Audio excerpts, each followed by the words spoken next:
El día de hoy en la conferencia matutina, una nota que llama la atención es que el presidente exhibió que hay un periódico que sacó en primera plana la noticia de que el gobierno espía a los periodistas. Pero el presidente de la República dice que no hace falta espiarlos. ¿Para qué? Además dice, yo no leo una sola columna de estos señores, refiriéndose a Loret de Mola, a Riva Palacio, a García Soto, a Héctor de Mauleón.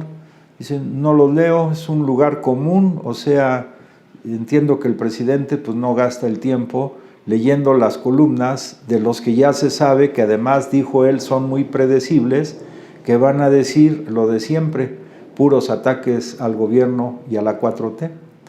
Entonces, el presidente además dijo que este periódico pues está asociada al AMPA del periodismo.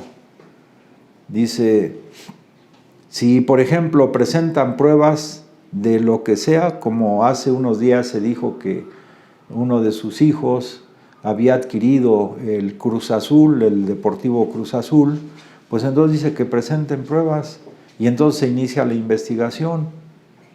Ya no es como antes, dice él. Antes se podían presentar pruebas, como se presentaron pruebas N veces, por ejemplo, de los fraudes electorales, y siempre hubo impunidad.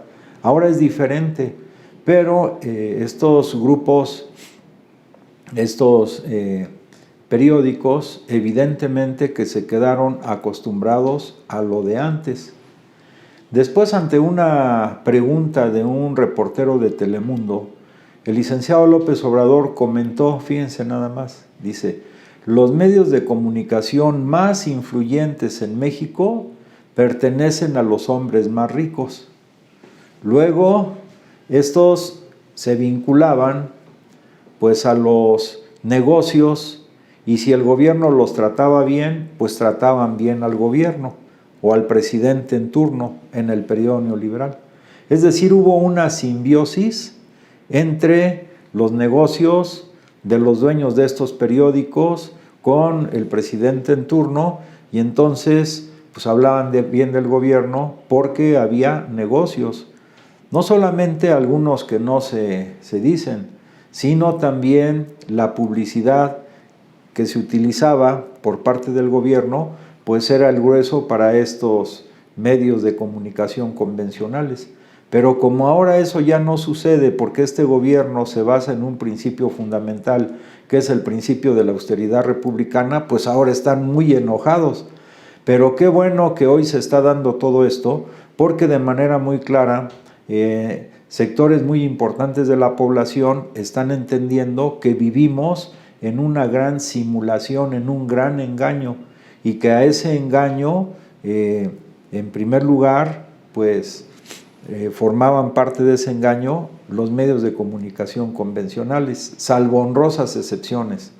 Pero entonces ahora estamos en un despertar. Incluso el presidente se refirió, como siempre lo hace, con mucho respeto a los periodistas que practican realmente la profesión del periodismo, a los camarógrafos, a los fotógrafos. Dice, el pleito no es con ellos, porque ellos pueden pasar su reportaje, lo pueden pasar bien, pero más bien es con la línea que bajan los dueños de los medios de comunicación convencionales, que es de ataque ya frontal, directo, contra las acciones del presidente de la República. Pues efectivamente, eso ya nos dimos cuenta todos. Por eso, una y otra vez llamamos a todos los mexicanos honestos y de buen corazón a que apoyemos con mucha firmeza las acciones del presidente de la República, porque vamos viendo día con día que estas acciones van orientadas, por un lado, a acabar con la concepción de que México era tierra de conquista y por otro lado, a elevar el bienestar de amplios sectores de nuestro pueblo. Y vinculado al tema del gobierno de austeridad republicana, también se dio a conocer hoy en la conferencia matutina que de acuerdo a los datos del INEGI, ha bajado en un porcentaje significativo la percepción de corrupción en el grueso de las instituciones del gobierno que encabeza el presidente de la República. Y las instituciones que la población de México tiene la percepción de la menor corrupción, por ejemplo, pues son la Guardia Nacional, la Marina y la Defensa Nacional. Pero antes era una cosa diferente, porque al recibir ellos órdenes de mandos civiles, como fue Calderón, por ejemplo, o Peña Nieto, pues entonces la percepción de la población era negativa o mucho más negativa de lo que hoy es de las Fuerzas Armadas, de estas tres instituciones. ¿Por qué razón? Porque ahora, por ejemplo, el Ejército se encarga también de obras civiles, de la construcción del aeropuerto Felipe Ángeles, de algún tramo del Tren Maya, la Marina se encarga de los puertos, y eso evidentemente que ayuda a reducir los elementos de corrupción que se dan, por ejemplo, en la obra pública y también en las aduanas. Entonces hay un cambio importante de la percepción, de acuerdo a los datos del INEGI, en el sentido de que las instituciones del gobierno en general, esa percepción de corrupción se ha disminuido. Entonces hay tres elementos importantes. Uno, seguir en la lucha contra la prensa chayotera y los llamados intelectuales orgánicos al modelo neoliberal. Número dos, el gobierno sigue con su política de austeridad republicana en beneficio del pueblo.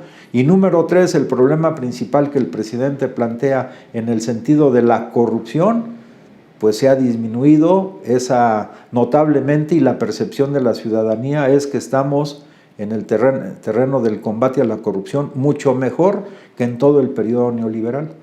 Ahora bien, hablando del periodo neoliberal, otro tema que trató el presidente es el tema de las clases medias. Él hace 2 días llamó a hacer una reflexión, incluso a teorizar sobre el tema de la clase media. Yo solamente diría en este momento que si hacemos una mirada retrospectiva y observamos todo el periodo neoliberal, que duró 36 años, nada más yo pregunto, nos gustaría que nos dieran su opinión en las redes. La llamada clase media redujo su número en nuestro país significativamente.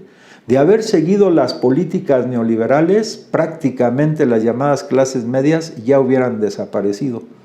Pero llegó un gobierno que tiene otra orientación, y si se hace un análisis honesto, equilibrado, ecuánime, veríamos que en este nuevo camino de la 4T, ese debacle que se dio en el periodo neoliberal y que contra las clases medias que prácticamente desaparecieron, hoy sus perspectivas de desarrollo son diferentes con el proyecto de la 4T.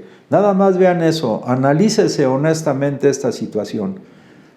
¿Qué lugar le daban los gobiernos neoliberales a las llamadas clases medias? Pues fue exprimirlas, agotarlas, casi extinguirlas. El presidente en la mañana puso el ejemplo de una familia de clase media en el periodo neoliberal y que pues vino a la baja, que tenían a su hijo en una escuela privada, ya no pudieron pagar la colegiatura, y este es el problema de miles de mexicanos que así pasó. Entonces pues entró a una escuela pública, pero en la escuela pública pues hay becas. Entonces el niño le dijo a su madre, pues hay una beca, ¿qué hago con el dinero? La madre le dijo, pues ahórralo. Y en un momento dado, dice, él puso un muy buen ejemplo, pues el niño quiso que se le hiciera un arreglo bucal, pues fueron con la dentista, como no había ya las condiciones de antes, la madre le dijo, pues de los ahorros que has hecho. Fueron con la dentista y la dentista empezó a hablar mal del gobierno que encabeza el presidente, y la madre del joven o del niño le dijo, bueno, pues él vino aquí precisamente con el dinero que ahorró de las becas que da el gobierno a los estudiantes de las escuelas públicas, que además, recalcando en el caso de la Ciudad de México, todos los niños de preescolar, primaria y secundaria tienen beca. No se da en todos los estados de la República. Aquí ese ha sido uno de los programas más exitosos de la doctora Claudia Sheinbaum. 1.200.000 niños y adolescentes de las escuelas públicas del gobierno de la Ciudad de México en preescolar, primaria y secundaria, todos tienen beca. Entonces, hagamos esa reflexión. Periodo neoliberal, enemigo de las clases medias. Periodo de la Cuarta Transformación, un resurgimiento, reorientación de las clases medias. Pues les agradezco mucho su atención, les deseo que tengan buen día y nos vemos mañana. Nos despedimos hoy, 24 de julio del 2021.